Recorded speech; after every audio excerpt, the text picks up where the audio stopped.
Are you a veteran Pokemon player and you've been feeling a little stale with the current gym systems and you want something new, something a little bit more challenging? Well, this fan-made Pokemon game might be the answer you're looking for. This is your official spoiler warning for Project Steelhearts by Cannon's Games, and if you don't want to know anything about this game, simply subscribe, come back later. Otherwise, let's get into this Pokemon game review. So I've already made a video talking about Project Steelhearts by Cannon's Games, and it takes place in the Orre region. And if that sounds familiar to you, that's because the Orre region is the region in which Pokemon Colosseum and Pokemon XD Gale of Darkness took place. So it is so cool to see more stuff added to this amazing fan game taking place in the Orre region. With that being said, you see a lot of very familiar looking buildings, towns, and even some people along the way. But since this game is still a work in progress, the towns and things aren't quite complete yet, so let's get into how the battle system works a little bit differently in Pokemon Project Steelheart. As I mentioned, the Orre region does gym battles a little bit differently. They're actually not called gym battles, but instead they're called Colosseum Challenges. So as you enter the Colosseum Challenges, you'll notice that it's very similar to how the tournament feature worked in Pokemon Black and White 2. The first thing you do is receive rank and promotional passes to be able to move up throughout the Colosseum Challenges. Now these are brand new features, so let's kind of explain them a little bit further. Your rank is considered like your gym badge, so you achieve your rank once you defeat each Colosseum Challenge. And you can participate in the Colosseum Challenges once you receive a promotional pass, usually from someone else who gives you a test in the game. Once you receive your promotional pass, you compete in the promotional tournament where you go up against 3 trainers in a row, traditional tournament style, before you can even battle the Colosseum boss. Now before I talk too much about the Colosseum bosses, let's talk about how the tournament works. So you'll be going up against 3 opponents in a tournament where you have to battle them all in a row, very similar to how the tournament worked in Pokemon Black and White 2. Luckily, once you defeat an opponent, your Pokemon do get healed before you take on your next opponent. But if you lose to any of your opponents, you have to start over again. I think this is an amazing take on the gym challenges because normally in gyms you have low ranking trainers that want to battle you before the gym leader. The point of this is to kind of get you prepared for the gym leader because the gym leaders are typically hard.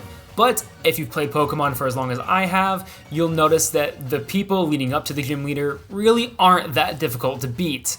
But where Project Steelheart takes it to the next level is that these trainers you go up against are actually pretty hard. This really offers an elevated feel to the Pokemon Gym challenges, and I'll tell you this, I was on the edge of my seat in almost every single battle, especially when I had to go up against my rival right before going up against the Colosseum boss.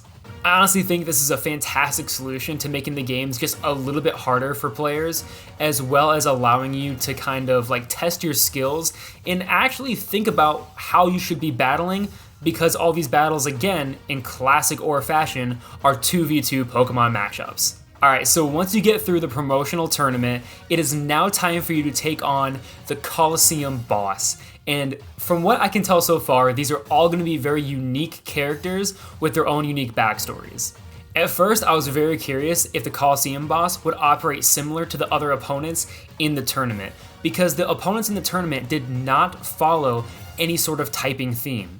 But to my surprise, the Colosseum boss actually does follow a theme. This one happened to be ground type because his backstory was that he was a sand surfer, so like he loves hanging out in sandstorms and he's like the captain of the Pokemon Rangers, which is just super cool and a really awesome like story element because you get stuck in a sandstorm when you first enter the game. And again, just like the tournament, the boss was also very difficult. I was on the edge of my seat and I even had a full water team. But the Pokemon were just good. They were a decent level above me. He had a decent amount of items to be able to heal. It's 2v2, so you gotta think about that a lot during the game. Honestly, it's just a really well-rounded situation of how we can update the gym system. And after I defeated the Colosseum boss, he actually said something very interesting to me. The boss mentioned battling me again after I received the Grand Master rank, which I'm guessing is like the highest rank, possibly even after you defeat the champions. I'm not even entirely sure. I know there's champions, but I don't know exactly what this Grandmaster ranking is. But this gym leader only had 3 Pokemon. He mentioned to me that if we battle again after receiving the Grandmaster rank, he's going to take me on with a full team of Pokemon. So it's pretty interesting that you might actually get to battle all these characters again and actually be part of the story as opposed to just something that you can do off to the side.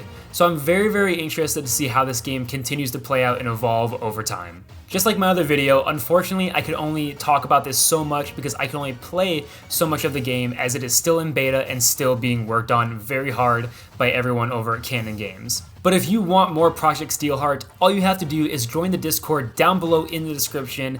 It's a very inclusive community, it's so much fun to be a part of, and honestly, I've loved every minute of seeing this game evolve further and further. I cannot wait for Project Steelheart to be completed.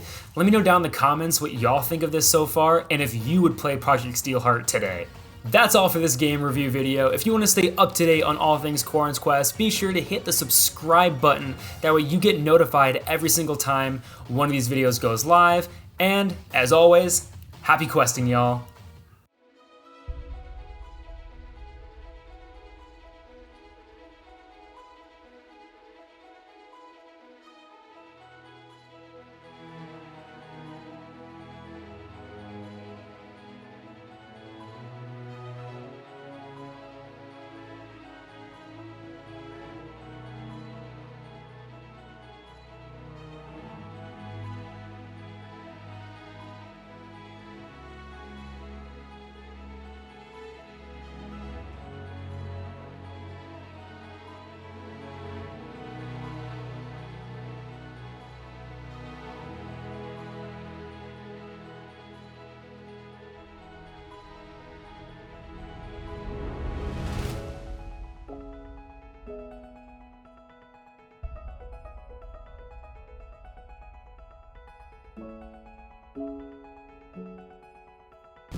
What's up, Questers? Are you enjoying these game review videos and you want more content as I go? Well, lucky for you, over on Patreon, I'll be keeping notes on all my current playthroughs and giving updates along the way. That way, you don't have to wait for the videos to go live to know what game I'm playing and how I'm enjoying it so far. If that sounds like something you're interested in, head on over to Patreon. The link is in the description, and you can get frequent updates on my current game review playthroughs before the videos go live. And as always, happy questing, y'all.